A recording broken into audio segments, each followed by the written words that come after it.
రిజర్వేషన్ల వ్యతిరేక ఆందోళనలు తారాస్థాయికి చేరిన వేళ బంగ్లాదేశ్ ప్రభుత్వం కీలక నిర్ణయం తీసుకుంది. దేశవ్యాప్తంగా కర్ఫ్యూ విధిస్తూ ఉత్తర్వులు జారీ చేసింది. శాంతి భద్రతలను అదుపులో ఉంచేందుకు సైన్యాన్ని రంగంలోకి దింపింది. 3 వారాలుగా అశాంతి నెలకొనడంతో బంగ్లాదేశ్లో ఉంటున్న భారతీయ విద్యార్థులు అక్కడి నుంచి వెనక్కి వస్తున్నారు. నిన్న ఒక్కరోజే 300కు పైగా విద్యార్థులు స్వదేశానికి తిరిగి వచ్చారు.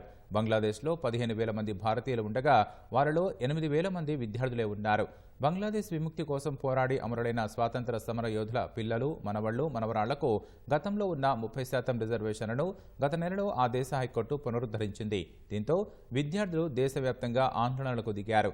ఈ పద్ధతిని సంస్కరించి ప్రతిభ ఆధారంగా మొదటి, రెండో శ్రేణి ప్రభుత్వ ఉద్యోగాలను భర్తీ చేయాలంటూ ఢాకా, రాజ్షాహి, ఖుల్నా, చిత్తోగ్రామ్లలో పెద్ద ఎత్తున ఆందోళనలు జరుగుతున్నాయి.